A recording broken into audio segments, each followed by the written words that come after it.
الحمد لله رب العالمين والصلاة والسلام على أشرف الأنبياء والمرسلين أما بعد فأعوذ بالله من الشيطان الرجيم بسم الله الرحمن الرحيم يا أيها النبي إذا طلقتم النساء فطلقوهن لعدتهن وأحصوا العدة سورہ طلاق ہم سن رہے تھے۔ سورہ طلاق مدنی سورت ہے۔ اس کا پچھلی سورت کے ساتھ کیا ربط ہے؟ پچھلی سورت میں مال اور اولاد کی حقیقت کا تذکرہ ہوا، اور اس صورت میں جو ہے ازدواجی معاملات، بیوی کے حقوق جو ہے اس کا تذکرہ ہے۔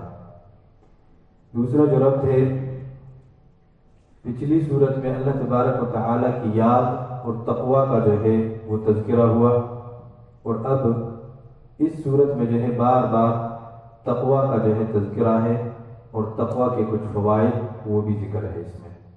تو شروع میں اللہ تبارک و تعالیٰ نے طلاق کے احکامات کو بیان فرمایا کہ یا ایھا النبی اذا طلقتم النساء فطلقوهن لعدتهن، کہ اگر طلاق دینا چاہتے ہو تو فطلقوهن لعدتهن، تو طلاق دے دو عدت کے ساتھ،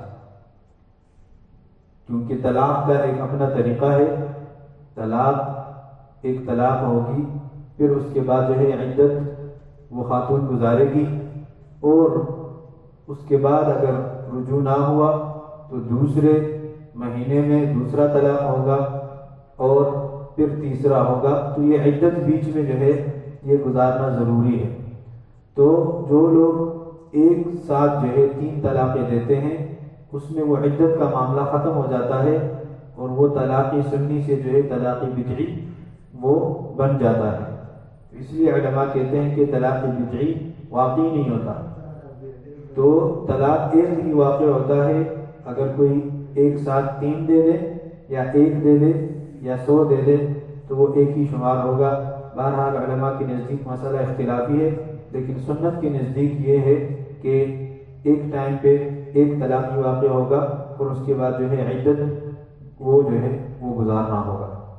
واتقوا اللہ ربکم، پھر اللہ تبارک و تعالیٰ نے جو ہے تقوی کا ذکر کیا کہ اللہ تبارک و تعالیٰ سے ڈریے، اللہ کا خوف جو ہے وہ پیدا فرمائے۔ لا تخرجوہن من بیوتہن، اور اگر طلاق ہو بھی جائے تو ان کو گھروں سے ڈائریکٹ نہ نکالو۔ خواتین کو گھروں سے نکالنا یہ بھی اچھا طریقہ نہیں ہے۔ ولا یخرجن الا ان یاتین بفاحشہ، اور وہ خود بھی نہیں نکلنی چاہیے ان کو، کہ اگر طلاق ہو جائے تو عدت جو ہے وہ شوہر کے گھر پہ وہ گزارنا ہوگی، کیونکہ اس میں بڑی حکمتیں ہیں۔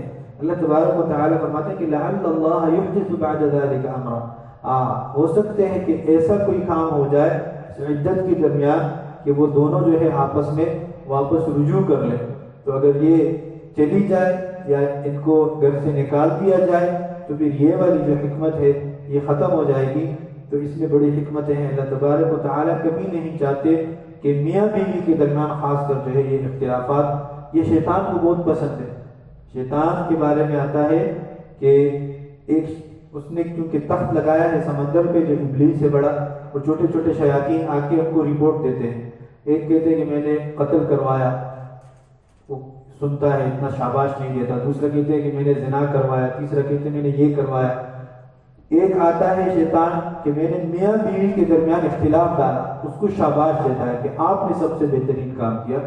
تو اللہ تبارک و تعالیٰ جو ہے یہ ناپسند فرماتے ہیں، اور ایک حدیث میں بھی ہے، حدیث کے اس میں کلام ہے، لیکن ابغض الحلال الی اللہ الطلاق، کہ حلال میں سے سب سے جو ناپسندیدہ حلال ہے نا وہ طلاق ہے۔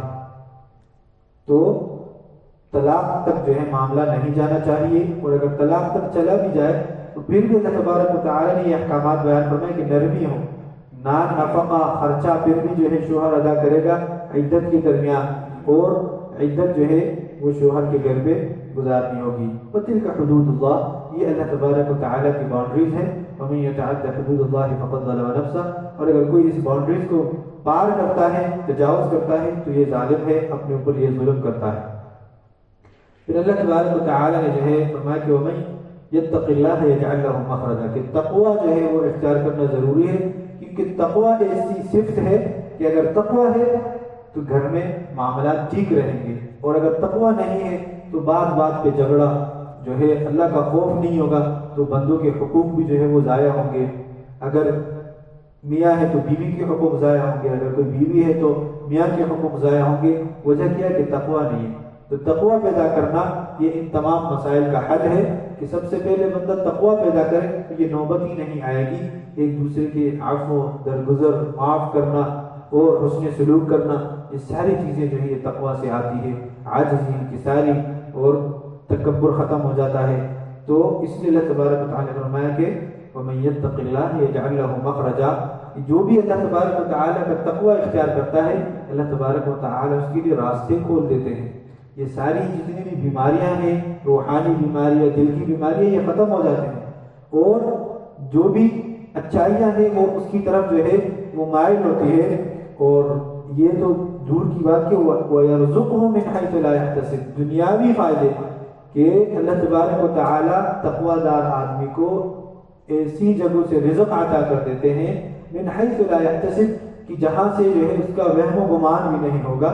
ومن یتوکل علی اللہ فہو حسبہ، اور جو اللہ تبارک و تعالیٰ کے اوپر توکل کرتا ہے تو اللہ جو ہے اس کے لیے کافی ہو جاتا ہے. اسی طرح اللہ تبارک و تعالیٰ کے علم کا تذکرہ ہوا، قدرت کا بھی تذکرہ ہوا کہ اللہ الذی خلق سبع سماوات ومن الارض مثلہن، اللہ تبارک و تعالیٰ نے 7 آسمان بنائے، ومن الارض مثلہن، اور اسی طرح زمینیں بنائیں، یعنی جتنی آسمانیں بنائیں 7 اسی طرح 7 زمینیں بنائیں. یتنزل الامر بینہن، ان دونوں کے بیچ میں اللہ تبارک و تعالیٰ اپنے احکامات نازل فرماتے ہیں.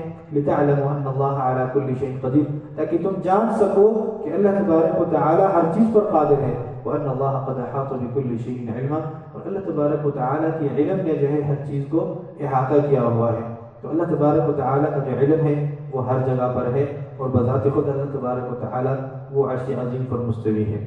پھر ہم سن رہے تھے سورہ تحریم. سورہ تحریم یہ پچھلی سورت کے ساتھ اس کا کیا تعلق ہے؟ پچھلی سورت میں جو ہے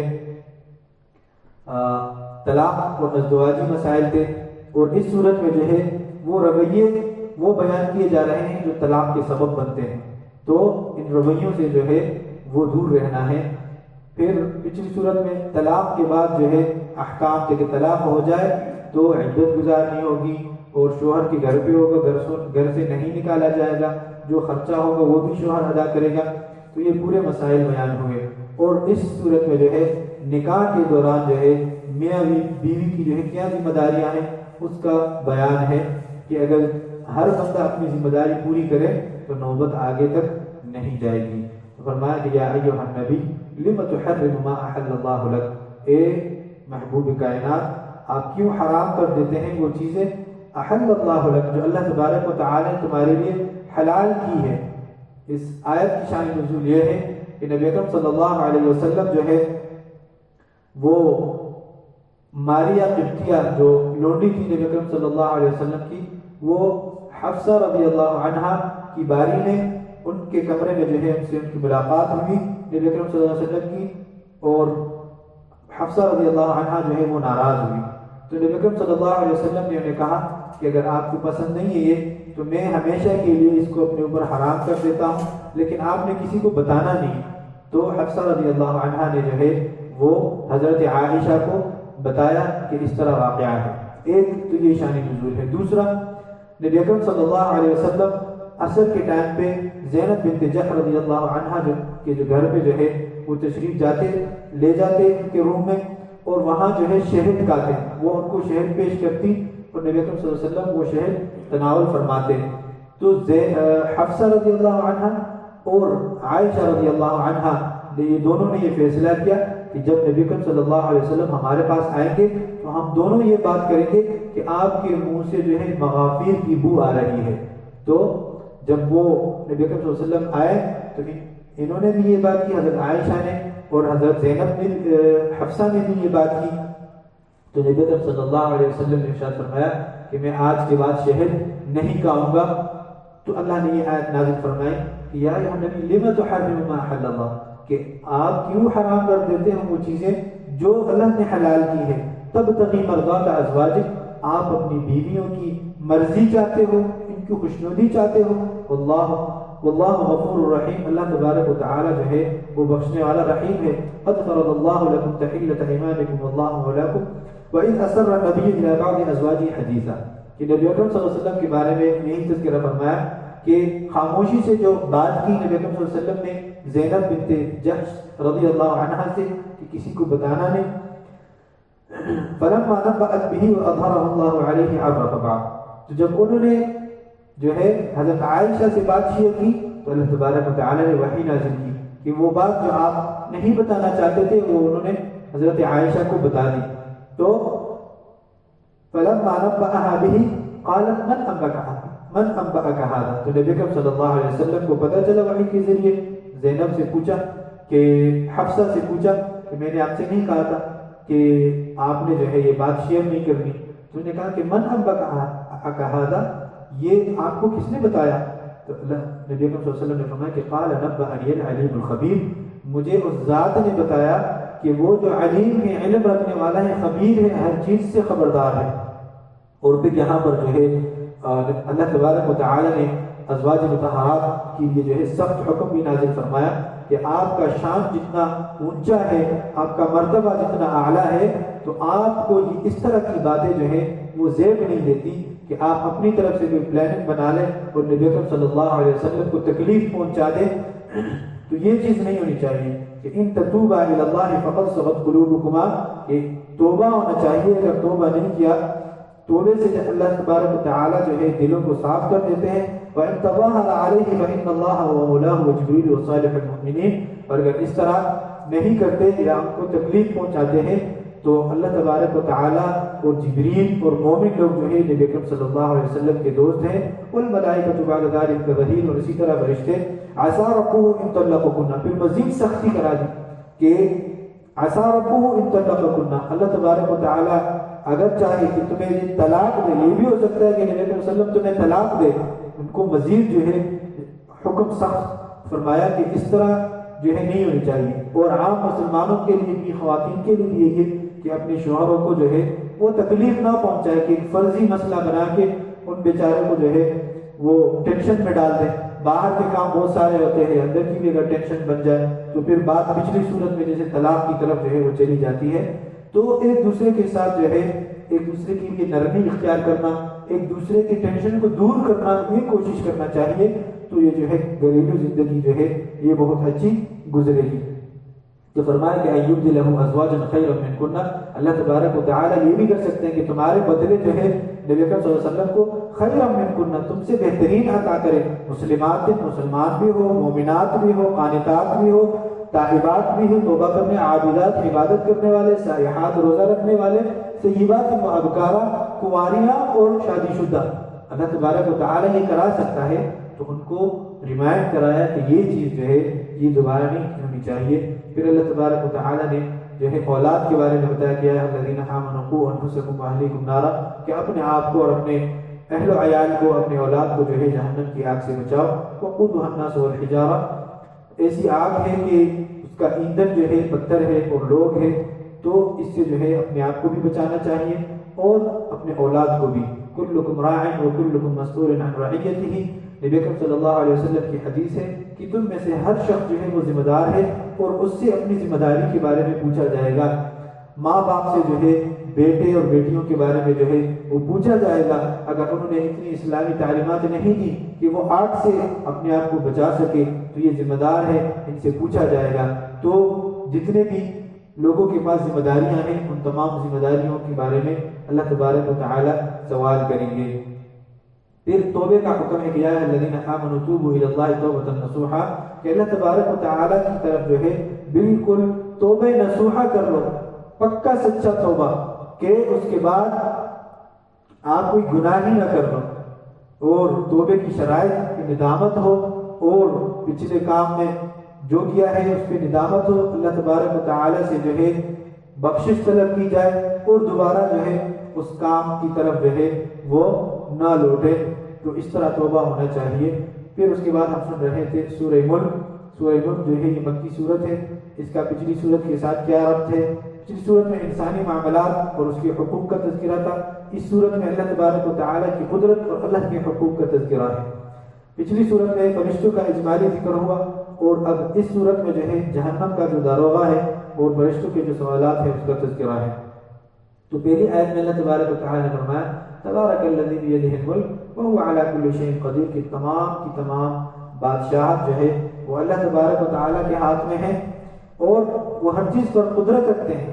پھر مقصد حیات جو ہے وہ تذکرہ ہوا کہ الذی خلق الموت والحیات لیبلوکم ایکم احسن عملا، اللہ تبارک و تعالیٰ نے یہ موت اور زندگی جو عطا کی ہے یہ امتحان ہے، لیبلوکم ایکم احسن عملا، یہ آزمائش ہے کہ تمہیں جانچا جائے اور تمہارا امتحان لیا جائے کہ کون اچھا عمل کرنے والا ہے۔ احسن عملا، بہترین عمل، اکثر عملا نہیں بولا کہ کون زیادہ عمل کرنے والا ہے۔ کبھی کبھار بندہ زیادہ عمل کر رہا ہوتا ہے لیکن کوالٹی اس میں نہیں ہوتی، تو کوانٹٹی اور کوالٹی ان چیزوں کو دیکھنا چاہیے کہ اگر کوالٹی بہتر ہے تو کوانٹٹی معیار نہیں کرتی۔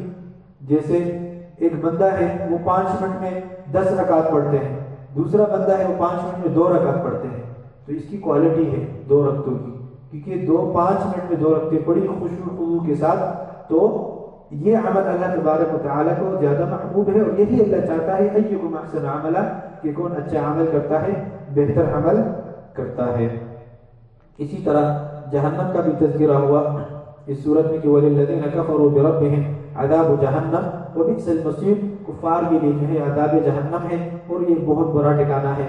اذا القوا فيها سمعوا لها شهيقا وهي تفور، اور جب یہ لوگ جہنم میں ڈالے جائیں گے تو جہنم کی ایک خاص آواز ہے، تو وہ جس طرح بارش کی ہم اس طرح کی آواز سنتے ہیں تو جہنم کی خطرناک آواز ہے، یہ لوگ جو ہے یہ آوازیں سنیں گے۔ تکاد تمیز من الغیظ کلما القی فیہا فوج سألہم خزنتها الم یأتکم نذیر، اور جب بھی ان کو داخل کیا جائے گا، پھینکا جائے گا جہنم میں، جہنم کا جو داروغہ ہے وہ ان سے سوال کریں گے کہ الم یأتکم نذیر، کیا تمہارے پاس کوئی ڈرانے والا نہیں آیا تھا؟ تو یہ لوگ فرمائیں گے کہ کہیں گے قالوا بلا قد جاءنا نذیر، ہاں کیوں نہیں، ہمارے پاس ڈرانے والا آیا تھا، فکذبنا، لیکن ہم نے اس کی بات کو جھٹلایا۔ وقلنا ما نزل الله من شيء ان انتم الا في ضلال كبير، تو وہ فرشتے کو کہیں گے تم جو ہے بہت بڑی گمراہی میں ہو۔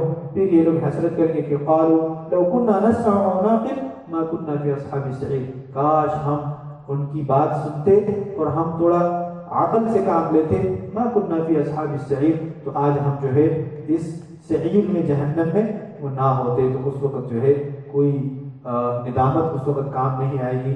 آج ندامت کا دن ہے اور کل جو ہے حساب اور کتاب کا دن ہے۔ اس کے بعد ہم سن رہے تھے سورۃ القلم۔ سورۃ القلم کا پچھلی سورت کے ساتھ جو ہے وہ کیا ربط ہے؟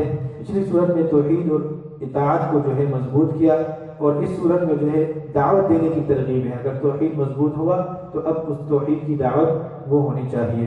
پچھلی صورت میں توحید کا ذکر آیا، اس صورت میں رسول اللہ صلی اللہ علیہ وسلم کی سچائی اور نبوت کی وضاحت فرمایا نون والقلم وما یسطرون ما انت بنعمت ربک بمجنون، یہاں سے نبوت کی سچائی اور وہ ذکر ہے۔ یہ لوگ تمہیں جو ہے نعوذ باللہ مجنون کہتے ہیں، ما انت بنعمت ربک بمجنون، آپ جو ہے اللہ تبارک و تعالی کی نعمت سے جو ہے آپ مجنون نہیں ہے۔ وَإِنَّ لَكَ لَأَجْرًا غَيْرَ مَمْنُونٍ، اللہ تبارک و تعالی نے آپ کے لیے جو ہے عظیم اجر عطا کیا ہے، رکھا ہے۔ وَإِنَّكَ لَعَلَىٰ خُلُقٍ عَظِيمٍ، یہاں پر نبی اکرم صلی اللہ علیہ وسلم کے اخلاق کا بھی تذکرہ ہے کہ آپ اخلاق کے اعلیٰ درجے پر فائز ہیں۔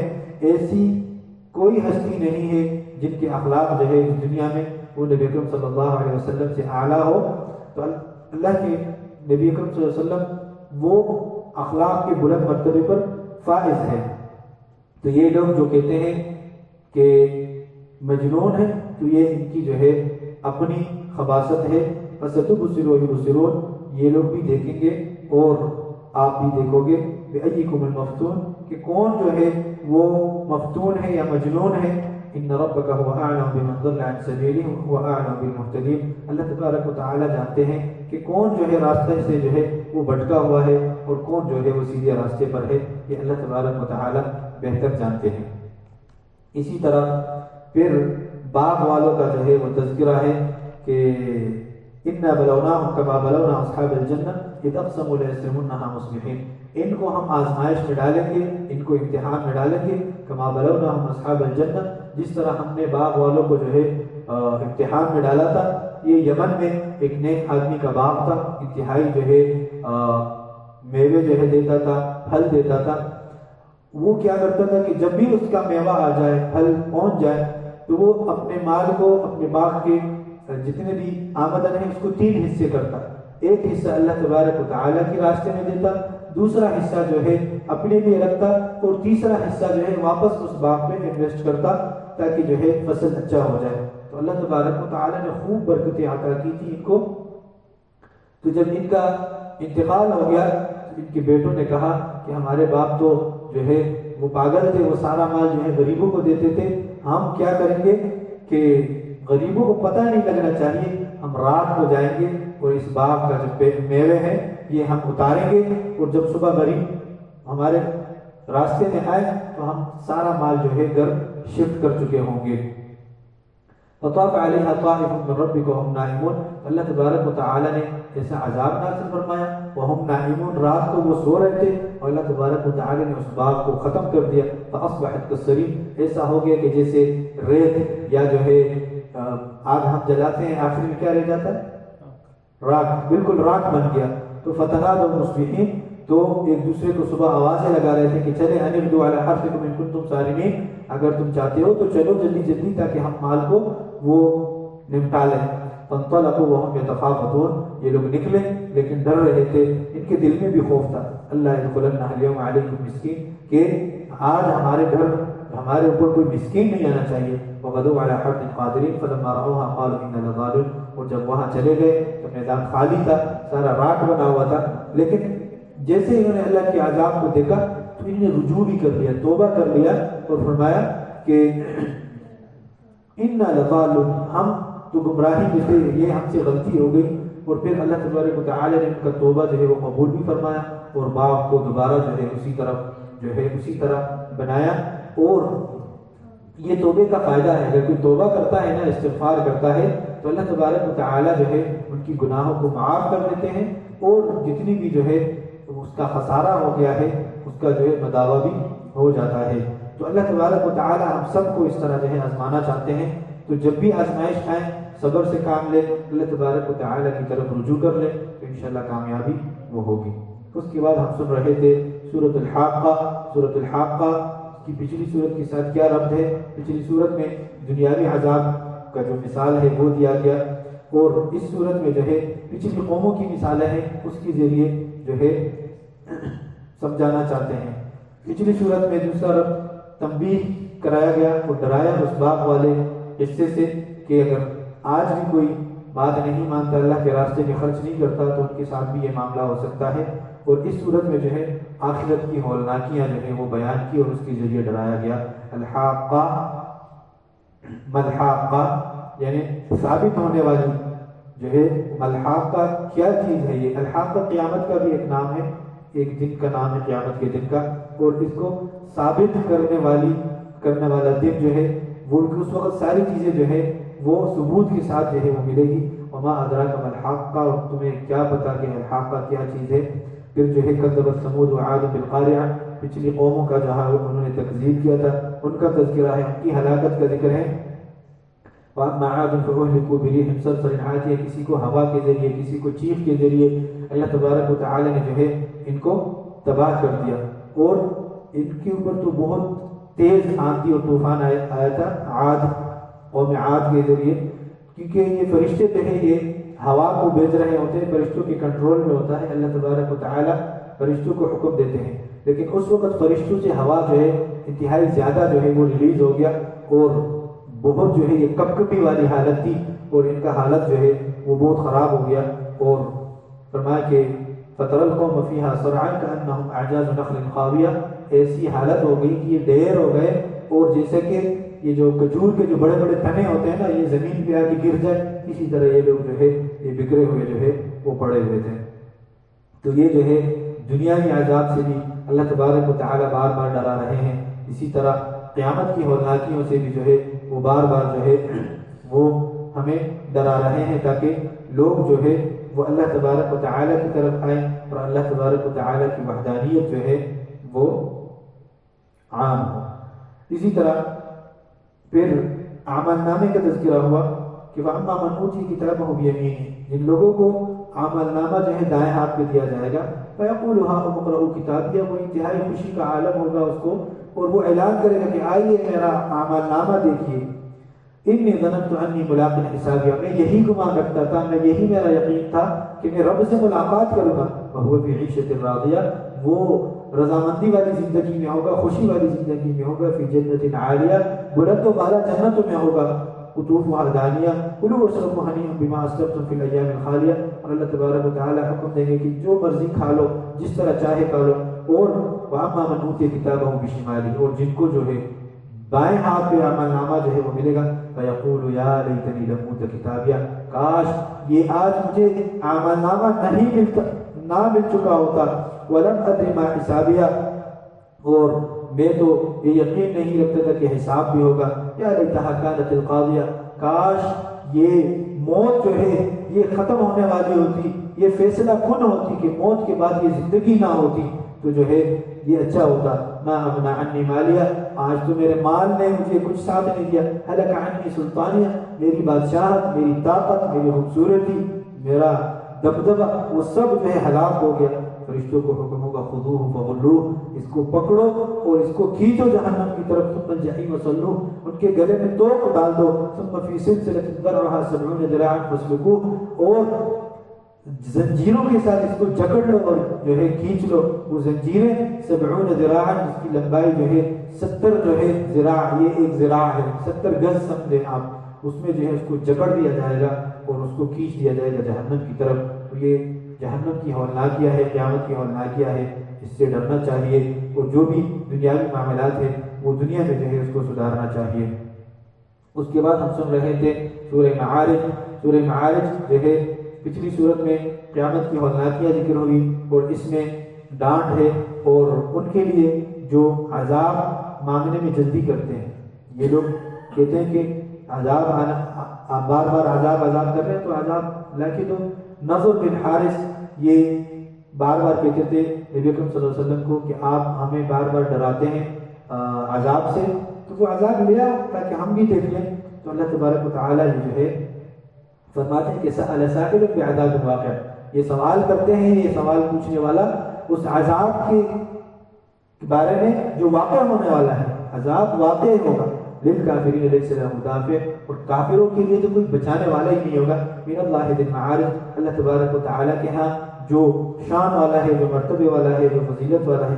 تعرج الملائکۃ والروح الیہ فی یوم کان مقدارہ 50,000 سنہ، اللہ تبارک و تعالیٰ کی طرف جو ہے فرشتے اوپر جاتے ہیں، اور وہ ایسا دن ہے قیامت کا دن کہ مقدارہ 50,000 سنہ، کہ اس کا مقدار جو ہے 50,000 سال، ایک دن ہوگا 50,000 سال، 50 سال نہیں، 50 سال تو ہماری زندگی ہے نا، 50,000 سال، 1,000 سال نوح علیہ السلام کے بارے میں آتا ہے، ہم وہ بھی کہتے ہیں کتنی لمبی عمر اللہ نے دی تھی، لیکن یہاں پہ تذکرہ ہے کہ 50,000 سال ایک دن ہوگا، سبحان اللہ۔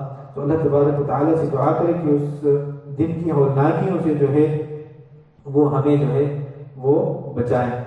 اور پھر تذکرہ کہ یوم تکون السماء کالمہل، دیکھو کہ آسمان کو جو ایک کیا کہتے ہیں اس کو، تانبے کی طرح ہوگا، وتکون الجبال کالعہن، اور یہ پہاڑ جو ہے یہ روئی کی طرح ہو جائے، ولا یسأل حمیم حمیما، اور کوئی دوست جو ہے دوسرے دوست سے جو ہے وہ پوچھنے کی صلاحیت وہ نہیں رکھے گا۔ اور یود المجرم لا یفتدی من عذاب یومئذ ببنیہ، وہ مجرم اس وقت یہ کہے گا کہ مجھ سے فدیے میں یہ میرے بچے لے لے، یومئذ بنی، میرے سارے بچے لے لے اللہ تبارک و تعالیٰ اس کے ساتھ جو بھی کرنا چاہے لیکن میں بچ جاؤں، وصاحبتہ واخیہ، اور اس کی بیوی جو ہے میری بیوی بھی لے جائے، اس کے ساتھ کچھ بھی ہو جائے، واخی میرا بھائی لے جائے، وفصیلتہ التی تؤویہ، میرا کنبہ قبیلہ لے جائے، سب کچھ میرا لے جائے اللہ تبارک و تعالیٰ، لیکن مجھے جو ہے آج بچا لے۔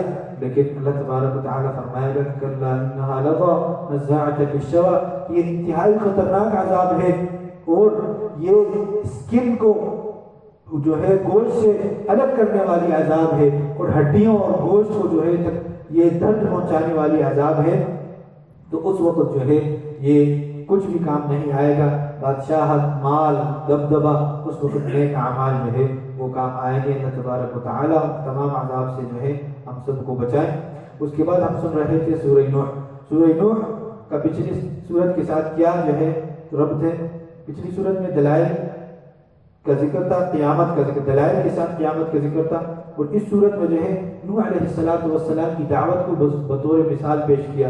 پچھلی صورت میں آخرت کے عذاب کا ذکر تھا، اور اس صورت میں جو ہے دنیاوی عذاب یعنی نوح علیہ السلام کی قوم کی ہلاکت کا تذکرہ تھا۔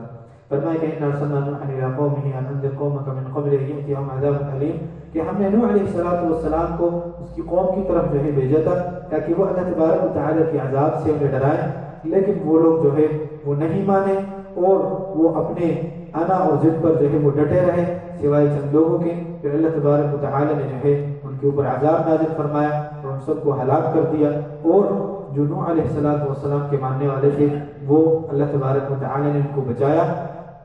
نوح علیہ السلام نے ان کو بہت نصیحتیں کی، فَقُلْتُ اسْتَغْفِرُوا رَبَّكُمْ إِنَّهُ كَانَ غَفَّارًا، کہ اللہ تبارک و تعالیٰ سے جو ہے استغفار طلب کرو، وہ غفار ہے، وہ بخشنے والا ہے۔ اور استغفار کا فائدہ پھر ذکر فرمایا آگے کہ يُرْسِلِ السَّمَاءَ عَلَيْكُمْ مِدْرَارًا، اگر بارشیں بند ہے تو اللہ تبارک و تعالیٰ استغفار کے ذریعے جو ہے بارشیں برسائیں گے۔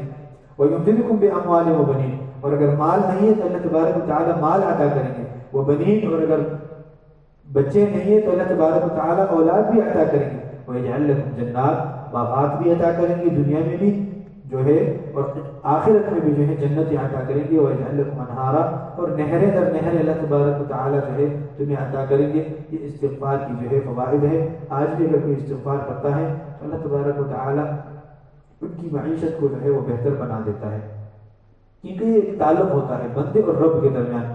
آپ نے ندامت کی، آپ اپنا جو بھی آپ کی کمزوریاں ہیں وہ رب کے سامنے جو ہے آپ نے وہ سامنے رکھ دی، تو اللہ تبارک و تعالیٰ کو ایسا بندہ پسند ہے، وہ کہتے ہیں کہ ایک بارش آ جاؤ تو میں ایک گز جو ہے آپ کی طرف آؤں گا، ایک قدم آ جاؤ میں چلنے لگ جاؤں گا، آپ چلنے لگ جاؤ تو میں دوڑ کے آؤں گا۔ یہ اللہ تبارک و تعالیٰ کی رحمت ہے، مغفرت ہے۔ لیکن کوئی سمجھنے والا ہو اس چیز کو، کوئی جو ہے شعوری طور پر اس بات کو سمجھے اور رب کی طرف وہ رجوع کرے اور اپنی گناہوں سے جو ہے وہ توبہ کر لے تو وہ رب کا ہو جائے گا۔ اللہ تبارک و تعالیٰ نے ایسے لوگوں کے بارے میں بتایا کہ اللہ تبارک و تعالیٰ اس کا ہاتھ بن جاتا ہے، اس کا پاؤں بن جاتا ہے، اس کا جو ہے آنکھ بن جاتا ہے۔ اس سے مراد کیا ہے؟ یہ عقیدۃ الحلول نہیں ہے، یعنی اس کا ہاتھ ایسا اللہ تبارک و تعالیٰ بنا دیتا ہے کہ وہ ہاتھ کبھی اللہ کی نافرمانی ہی نہیں کرے گا۔ اس کی آنکھ اللہ ایسا بنا دیتا ہے کہ وہ کبھی اللہ کی نافرمانی نہیں کرے گا۔ وہ اس کا پاؤں، اس کا جسم ایسا بنا دے گا اللہ کہ کبھی رب کی نافرمانی کی طرف جو ہے جائے گا ہی نہیں، کبھی سوچے گا ہی نہیں۔ تو یہ فائدہ ہے، تو رب کی طرف جو ہے رجوع کیجیے۔ اس کے بعد ہم سن رہے تھے سورہ جن۔ سورہ جن کا پچھلی صورت کے ساتھ کیا ربط ہے؟ پچھلی صورت میں بتایا کہ جنات پر قرآن کا اثر، دعوت کا طریقہ اور محنت پچھلی صورت میں، کہ دعوت کے لیے جو محنت ضرورت ہے، جیسے کہ نوح علیہ السلام نے 1000 سال محنت کی، اور اس صورت میں ہے کہ دوسرا بھی دعوت کا طریقہ ہے کہ جنات نے قرآن سن کر ہی قبول کر لیا، اس میں محنت ہی نہیں لگی۔ تو یہ دونوں ربط ہے اس میں۔ پچھلی صورت میں شرک کی مذمت تھی، اور اس صورت میں جو ہے جن اور انس کے شرکی عقائد جو ہے اس کا رد ہے۔ فرمایا قل اوحی الی انہ استمع نفر من الجن فقالوا انا سمعنا قرآنا عجبا۔ نبی اکرم صلی اللہ علیہ وسلم عکاظ کے میلے میں جا رہے تھے اور راستے میں فجر کی نماز جو ہے وہ پڑھا رہے تھے، اور جنات کی جماعت جا رہی تھی، انہوں نے قرآن سنا، ان کے اوپر اثر کیا، انہوں نے سنا اور آگے گئے، ایمان بھی لائے، اپنے قوم کو بھی ڈرایا۔ نبی اکرم صلی اللہ علیہ وسلم کو نہیں پتا تھا، تو اللہ تبارک و تعالی نے وحی کے ذریعے بتایا کہ انہ استمع نفر من الجن، جنات کے لوگوں نے جو ہے قرآن سنا، فقالوا انا سمعنا قرآنا عجبا، فرمایا کہ یہ تو عجیب کلام آج ہم نے سنا ہے، یہدی الی الرشد فآمنا بھی، یہ تو ہدایت کی طرف جو ہے ہمیں راہ دکھاتا ہے۔ فآمنا بھی، ہم نے ایمان لے کر آیا، ولن نشرک بربنا احدا، اور ہم رب کے ساتھ جو ہے کسی کو شریک نہیں ٹھہرائیں گے۔ وانہ تعالی جد ربنا ما اتخذ صاحبۃ ولا ولدا، یہ جنات نے خود جو ہے وہ اقرار کیا کہ وہ ایسی ذات ہے کہ نہ اس کا بیٹا ہے نہ اس کی بیوی ہے، وہ اکیلے ہیں، اور اس کی توحید جو ہے وہ سب سے بہتر ہے اور اسی کی اللہ تبارک و تعالیٰ کی عبادت وہ کرنی چاہیے۔ تو وحی کے ذریعے اللہ تبارک و تعالیٰ نے نبی اکرم صلی اللہ علیہ وسلم کو بتا دیا۔ پھر ہم سن رہے تھے سورہ مزمل۔ سورہ مزمل کا پچھلی سورت کے ساتھ ربط، پچھلی سورت میں جنات پر قرآن کا اثر اور اس کا تذکرہ تھا، اور اس صورت میں اللہ تبارک و تعالیٰ نے انسانوں کو ترغیب دی کہ قرآن سے اثر لو۔ جنات کے اوپر اثر کیا اور تمہارے اوپر اثر نہیں کر رہا، تو اثر لیں اس قرآن سے، اس قرآن کو سمجھیں، اس پر غور کریں، تدبر کریں، فکر کریں اور اس سے اثر لیں، تاکہ اللہ تبارک و تعالیٰ آپ کے تمام معاملات جو ہے وہ ٹھیک کریں۔ پچھلی صورت میں جو ہے اہل قرآن کی صفات تھے، اور اس صورت میں جو ہے مخالفین قرآن کی وہ صفات کا تذکرہ ہے۔ تو فرمایا یا ایھا المزمل قم اللیل الا قلیلا، اے بوجھ اٹھانے والے، قم اللیل الا قلیلا، رات کو اٹھا کریں۔ رات کی جو نماز ہے قیام اللیل، اس کا تذکرہ ہے کہ رات کو کچھ حصہ جو ہے اللہ تبارک و تعالیٰ کی عبادت میں گزارا کرے۔ نصفہ آدھا او انقص، یا اس سے کم، منہ قلیلا تھوڑا کم، او زد علیہ ورتل القرآن، اس سے تھوڑا زیادہ، مطلب کچھ نہ کچھ حصہ جو ہے رب کی بندگی میں۔ اور قیام اللیل جو تھا، رات کی نماز، یہ نبی اکرم صلی اللہ علیہ وسلم کے اوپر جو ہے لازم تھا، امت کے اوپر لازم نہیں ہے، لیکن فضیلت بہت ہے، تو عادت بنانی چاہیے۔ اگر کوئی صبح نہیں اٹھ سکتا فجر سے پہلے، تو وہ عشاء کے فوراً بعد بھی پڑھ سکتا ہے، تاکہ یہ فضیلت جو ہے وہ حاصل کر لیں۔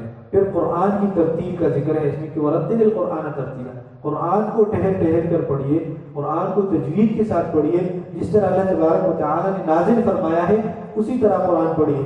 تو قرآن کو پڑھنا تجوید کے ساتھ یہ انتہائی اہم عمل ہے، یہ لازمی بات ہے، کیونکہ ایک زبر آپ نے اوپر نیچے کیا تو میننگ وہ چینج ہو جاتی ہے۔ قلب، قاف، موٹے قاف کے ساتھ جو قلب دل کو کہتے ہیں، اور اگر اس قاف کو آپ نے صرف باریک کر دیا قلب، تو اس کا مطلب ہے کتا۔ تو اتنا جو ہے قرآن جو ہے وہ چینج کر کے لوگ پڑھتے ہیں، ان کو پتہ ہی نہیں ہے، تجوید کی اہمیت کا نہیں پتہ۔ تجوید کا اللہ تبارک و تعالیٰ نے حکم دیا ہے کہ وَرَتِّلِ الْقُرْآنَ تَرْتِيلًا، ترتیل کے ساتھ قرآن پڑھو۔ اور امام جزری رحمۃ اللہ فرماتے ہیں کہ مَن لَّمْ يُجَوِّدِ الْقُرْآنَ آثِم، کہ جو تجوید کے ساتھ قرآن نہیں پڑھتا وہ گناہگار۔ کیوں گناہگار ہے؟ اس لیے کہ وہ قرآن کو غلط پڑھتا ہے۔ اللہ تبارک و تعالیٰ کچھ اور بتانا چاہتے ہیں اور یہ کچھ اور۔ ان، بے شک، اس کو تھوڑا سا کیجیے، ان، اس کا مطلب ہے یقیناً ہم، ان بے شک، ان یقیناً ہم، میننگ چینج ہو گئی۔ لابثین، اسا کے ساتھ، یہ زندگی گزاریں گے جنت میں یا جہنم میں، اور اگر آپ نے اسا کو سین بناتے لابثین، مطلب یہ پہنیں گے، کپڑے پہنیں گے، ساری میننگ چینج۔ تو تجوید کی بہت اہمیت ہے کہ تجوید کے ساتھ قرآن پڑھے، ترتیل کے ساتھ پڑھے۔ اور مومنوں کا صفات سورہ بقرہ میں پہلے پارے میں ہم نے سنا کہ الذین آتیناہم الکتاب یتلونہ حق تلاوتہ، یہ مومن ایسے ہیں کہ جب یہ تلاوت کرتے ہیں تو تلاوت کے حقوق کا خیال رکھتے ہیں، اور پہلا حق یہی ہے کہ تجوید کے ساتھ پڑھے۔ تو ہم پہلے حق کو جو ہے وہ پشت ہم نے ڈالا ہوا ہے۔ اللہ تبارک و تعالی ہم سب پر رحم کرے۔ ٹائم نکالا کیجیے اور قرآن کو سیکھیے تجوید کے ساتھ، پہلے اس کا پڑھنا، پھر اس کے اوپر غور و تدبر کرنا، اس کو سمجھنا، پھر اس کے اوپر عمل کرنا، پھر دوسروں کو دعوت دینا۔ یہ 5 حقوق کے ہیں قرآن کے، تو ان حقوق کے ساتھ جو ہے قرآن کو پڑھنا چاہیے۔ پھر ہم سن رہے تھے سورہ مدثر۔ سورہ مدثر جو ہے اس کا پچھلی صورت کے ساتھ کیا ربط ہے؟ پچھلی صورت میں رات میں عبادت کرنے کا حکم تھا، اور اس صورت میں جو ہے دن میں دعوت تبلیغ کا حکم ہے کہ رات میں عبادت کرے، رب کی بندگی کرے، اور دن میں اس بندگی کی تبلیغ کرے کہ لوگ جو ہے اور اس دین میں جو ہے وہ داخل ہو جائیں۔ اور دوسرا جو ربط ہے اہل قرآن کی صفات جو ہے اس کا تذکرہ تھا۔ فرمایا یا ایھا المدثر، اے چادر اوڑھنے والے، قم فانذر، اب اٹھیے۔ پہلا وحی جو ہے اس کا نزول ہوا، نبی اکرم صلی اللہ علیہ وسلم نہایت ڈرے ہوئے تھے اور کپا رہے تھے ڈر کی وجہ سے، کیونکہ جبریل نے جو ہے ایک تو بہت زور سے اس کا سینہ جو ہے وہ دبایا تھا نبی اکرم صلی اللہ علیہ وسلم کا، اور بہت ڈرے ہوئے تھے۔ تو جب گھر آئے تو فرمایا کہ دثرونی دثرونی زملونی زملونی، مجھے کمبل دے دے، تاکہ کمبل جو ہے بہت سردی بھی لگ رہی تھی، ڈرے ہوئے بھی تھے، تو تھوڑا سا جب ٹائم گزرا، پھر اللہ تبارک و تعالی نے جو ہے نازل فرمائی یہ آیتیں کہ یا ایھا المدثر، یہ کمبل اوڑھنے والے، اب جو ہے آپ قم فانذر، اب اٹھیے، اب کمبل کی باری نہیں ہے، اب دعوت دیجیے، وربک فکبر، اپنے رب کی کبریائی بیان کیجیے، وثیابک فطہر، اور اپنے کپڑوں کو صاف کر لیجیے، پاک کر لیجیے۔ اس سے مراد جو ہے اعمال ہے کہ رب کی بندگی کی اعمال کریں کہ جو اللہ تبارک و تعالیٰ کی شرعی احکامات کے مطابق ہیں وہ کیجیے۔ والرجز فاہجر ولا تمنن تستکثر، اور پورا جو ہے اللہ تبارک و تعالیٰ نے وہ کر دیا کہ اپنے اقربا کو ڈرائیے، اپنے گھر سے شروع کیجیے، اور پورا دعوت تبلیغ کا جو ہے وہ احکامات اللہ تبارک و تعالیٰ نے نبی اکرم صلی اللہ علیہ وسلم کو ذمہ داری جو ہے وہ عطا کی اور آگے اس کی رہنمائی فرمائی۔ اسی طرح ہم سن رہے تھے سورۃ القیامہ۔ سورۃ القیامہ جو ہے پچھلی سورت کے ساتھ کیا تھا تعلق ہے، کیا رب تھے؟ پچھلی سورت میں جو ہے دعوت و تبلیغ کا حکم تھا کہ جائیے لوگوں کو ڈرائیے، اور اس صورت میں جو ہے قرآن سیکھنے اور سمجھنے کے آداب ہے۔ اب بندہ دعوت دے رہا ہے تو اس کو دعوت کا پتہ بھی ہونا چاہیے، یہ ہمارے لیے سبقیں ہیں، اس میں دروس ہیں، اس میں تو اللہ تبارک و تعالیٰ نے اس کا تذکرہ فرمایا۔ اور جبریل آتے تھے ہر رمضان، دور کرتے تھے نبی اکرم صلی اللہ علیہ وسلم جبریل کے ساتھ سبق سنتے تھے، سناتے تھے۔ تو رمضان کا ایک بہترین تعلق ہے شہر رمضان الذی انزل فیہ القرآن، قرآن کے ساتھ، کہ ہم قرآن کو سنیں بھی، سنائیں بھی، سیکھیں بھی، سکھائیں بھی، غور بھی کریں اور پڑھائیں بھی۔ تو اس کا جو ہے بہت اچھا تعلق ہے۔ پچھلی صورت میں جو ہے حشر کے جو انکاری تھے اس کا ذکر ہوا، اور اس صورت میں جو ہے حشر جب ہوگا دوبارہ لوگوں کو زندہ کرایا جائے گا اس کا دلیل ہے۔ فرمایا لا اقسم بیوم القیامہ ولا اقسم بالنفس اللوامہ، تو یہ قسمیں ہیں اللہ تبارک و تعالیٰ بار بار جو ہے وہ مختلف اندازوں سے جو ہے وہ پیش کر رہے ہیں۔ ایحسب الانسان ان لن نجمع عظامہ، پھر قیامت کا ذکر ہے۔ انسان یہ گمان کرتا ہے کہ ان لن نجمع عظامہ، کیا ہم ان کی ہڈیوں کو جمع نہیں کر پائیں گے؟ یہ کیوں نہیں کریں گے؟ بلا قادرین علی ان نسوی بنانا، کیوں نہیں ہم قدرت رکھتے ہیں ان نسوی بنانا کہ تمہارے ایک ایک جوڑ کو ہم واپس برابر کر دیں۔ بل یرید الانسان لیفجر امامہ، انسان تو برائی کا سوچتا ہے کہ آگے جو ہے وہ برے اعمال کریں گے۔ یسأل ایان یوم القیامہ فاذا برق البصر، یہ قیامت کے بارے میں پوچھتے ہیں۔ فاذا برق البصر، جب آنکھیں جو ہے بکھیر جائیں گی، جب بار بار حرکت کرنے کے بعد جو ہے ان کی جو بیلنس ہے یہ آؤٹ ہو جائے گا۔ وخسف القمر، اور چاند جو ہے وہ اس کی روشنی ختم ہو جائے گی۔ وجمع الشمس والقمر، چاند اور سورج کو جو ہے وہ جمع کر دیا جائے گا۔ یقول الانسان یومئذ این المفر، اس وقت انسان پھر کہے گا کہ آج کہاں ہے بھاگنے کی جگہ، لیکن اس وقت جو ہے بھاگنے کی کوئی جگہ نہیں ہوگی۔ الی ربک یومئذ المستقر، اس وقت تمہارے رب کی طرف جو ہے وہ جانے کا جو ہے ایک ہی ٹھکانہ ہے اور کچھ بھی نہیں ہے۔ ينبأ الانسان يومئذ بما قدم واخر وللانسان على نفسه، پھر جو ہے قرآن کا تذکرہ ہے کہ لا تحرک به لسانک، سیکھنے سکھانے کا کہ جلدی نہ کرے، جلدی جلدی زبان کو نہ ہلائے، تاکہ قرآن کی یہ ہمارے لیے بھی حکم ہے کہ ہم بندہ جلدی جلدی پڑھتا ہے نا تو اس کا تجوید صحیح نہیں ہوتا۔ جیسا آپ نے سنا کسی کی تلاوت آپ سنتے ہیں کہ اگر کوئی جلدی کرتا ہے تو جیسے پھسلتا ہوا پڑھتا ہے، لفظ پورا نہیں ہوتا۔ تو قرآن میں پڑھنے میں جو جلدی نہیں ہونی چاہیے۔ ان علینا جمعہ وقرآن، ہم جو ہے یہ قرآن جو ہے جمع بھی کریں گے تمہارے اوپر۔ فإذا قرأناه فاتبع قرآن، قرآن کو اس کے حقوق کے ساتھ جو ہے وہ پڑھنا چاہیے۔ نبی اکرم صلی اللہ علیہ وسلم کو بھی یہ حکم تھا اور امت کو جو ہے یہی درس ہے کہ وہ بھی اس طرح قرآن پڑھے جس طرح نبی اکرم صلی اللہ علیہ وسلم اور صحابہ نے پڑھا تھا۔ پھر ہم سن رہے تھے سورہ دہر یا سورہ انسان، کہ سورہ انسان کس کو کہتے ہیں، اس کا پچھلی سورت کے ساتھ کیا ربط ہے؟ قیامت کا جو ہے تذکرہ ہوا پچھلی صورت میں، اور اس صورت میں انسان کی تخلیق کا تذکرہ ہے کہ ابتدا سے لے کر انتہا تک یہ پوری زندگی اس پہ ذرا غور کریں۔ اگر اللہ تبارک و تعالی مٹی سے بنا سکتا ہے انسان تو کیا قیامت میں دوبارہ زندہ نہیں کر سکتا؟ بالکل کر سکتا ہے۔ اسی طرح جو ہے پچھلی صورت میں جو ہے جنت کا بھی کچھ تذکرہ ہوا، اور اس صورت میں جو ہے جنت کا مزید جو ہے وہ تفصیل ہے۔ اللہ تبارک و تعالی نے فرمایا کہ هل اتى على الانسان حين من الدهر لم يكن شيئا مذكورا انا خلقنا الانسان من نطفة امشاج نبتليه۔ دیکھیے انسان کی تخلیق کے اوپر غور کریں کہ ہم نے جو ہے ایک جو ہے پلید نقطے سے جو ہے نطفے سے جو ہے انسان کو جو ہے بنایا، وجعلناہ سمیعا بصیرا، اور ہم نے ایسی صفات سے ان کو مزین فرمایا کہ وہ سننے والا ہے، وہ دیکھنے والا ہے، وہ بولنے والا ہے۔ پھر فرمایا کہ انا ہدیناہ السبیل، پھر ہم نے دو راستے بھی بتائے، اختیار دیا کہ یہ حق کا راستہ ہے، یہ باطل کا راستہ ہے۔ اب کیا ہے؟ اما شاکرا و اما کفورا، شاکر بن جاؤ، شکر گزار بن جاؤ، حق جو ہے اس کو تسلیم کر لو، یا جو ہے کفران نعمت کر لو، ناشکرا بن جاؤ، باطل کی طرف چلے جاؤ۔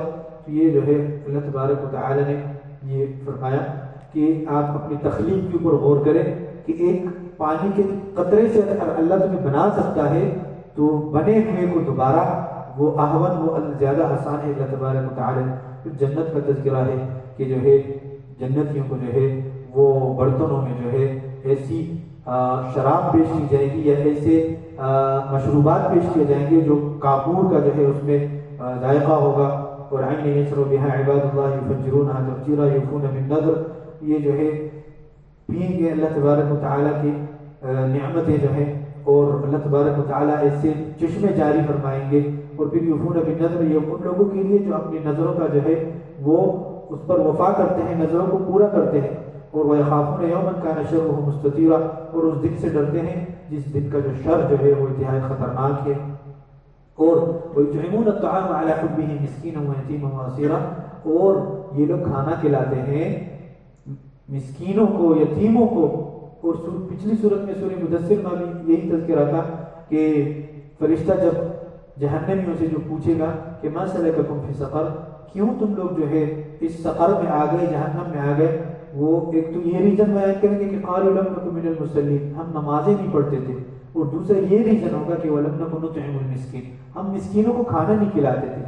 تو اس وجہ سے بھی جو ہے اللہ تبارک و تعالی عذاب دیتے ہیں کہ اگر کوئی حاجت مند ہے تمہارے سامنے، تمہیں پتہ بھی ہے لیکن آپ ان کو دے ہی نہیں رہے، آپ ان کو کھانا ہی نہیں کھلا رہے، یا اس کی ضرورت کو پورا نہیں کر رہے، تو یہ بھی تکبر کا ایک قسم ہے کہ اللہ نے تمہیں عطا کیا ہے، تمہاری قدرت میں ہے، اور آپ اپنے انا میں آ جاتے ہیں کہ نہیں بھائی میں کیوں دوں، یہ تو میرا ہے، یا کچھ بھی جو ہے سوچ کے اس سے آپ رک جاتے ہیں، تو یہ ایک سبب ہے عذاب کا۔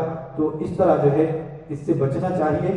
اور یہاں پر جنتیوں کا کیا ذکر ہوا کہ انما وَيُطْعِمُونَ الطَّعَامَ عَلَى حُبِّهِ مِسْكِينًا وَيَتِيمًا وَأَسِيرًا، مسکینوں کو، یتیموں کو اور اسیروں کو جو ہے وہ کھانا کھلاتے ہیں۔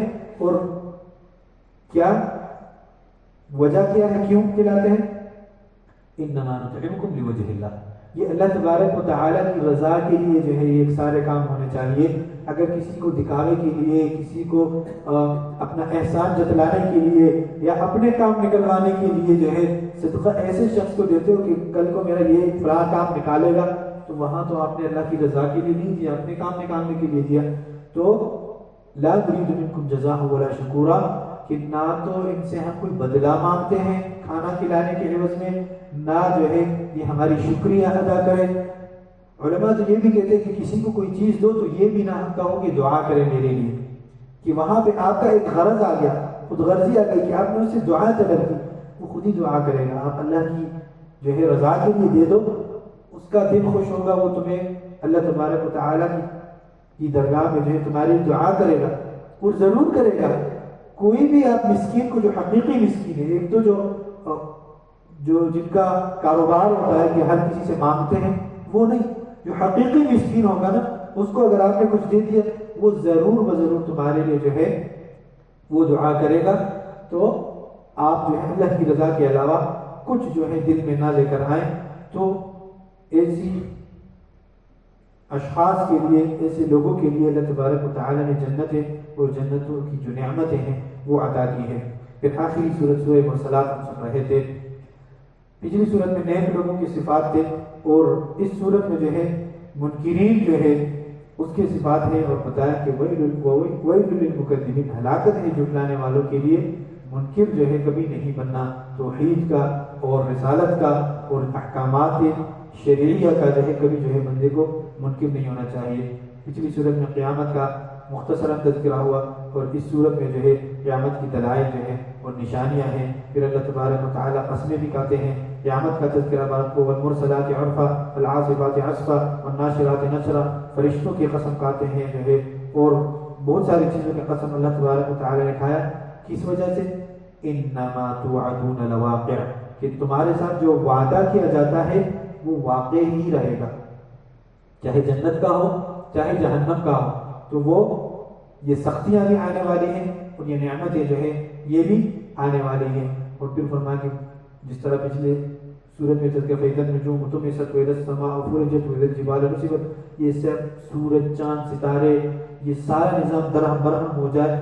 اور لیوم الفصل، تو یہ فصل کا دن ہوگا، فیصلے کا دن ہوگا. وما ادراک ما یوم الفصل، تمہیں کیا پتہ کہ یہ کون سا دن ہے؟ یہ انتہائی خطرناک دن ہے. ان لوگوں کے لیے بہتر ہے کہ جنہوں نے اپنے رب کو راضی کر دیا اس دنیا میں، لیکن وہ لوگ جو رب کی نافرمانیوں میں لگے ہوئے ہیں، انتہائی خطرناک دن ہے. بار بار ہم سن رہے ہیں کہ کتنا خطرناک زلزلہ ہے قیامت کا، اور کتنے جو ہے عذاب ہے، گوشت کو ہڈی سے جو ہے الگ کرنے والا، اور سکن کو گوشت سے الگ کرنے والا، اوپر سر پہ جو ہے بوائل پانی ڈالنے والا، اور ایسے پانی پلانے والا کہ اندر جو ہے آنتیں جو ہے وہ ٹکڑے ٹکڑے ہو جائے، اور ایسے جوتے پہنانے کہ سر کا جو ہے وہ دماغ جو ہے وہ ہانڈی کی طرح ابل جائے. انتہائی خطرناک دن ہے. اور ہر بندہ اپنے گناہ کے مطابق جو ہے وہ پسینے میں ڈوبا ہوا ہو. کون سے دن؟ جس دن کی مقدار 50,000 سال ہے.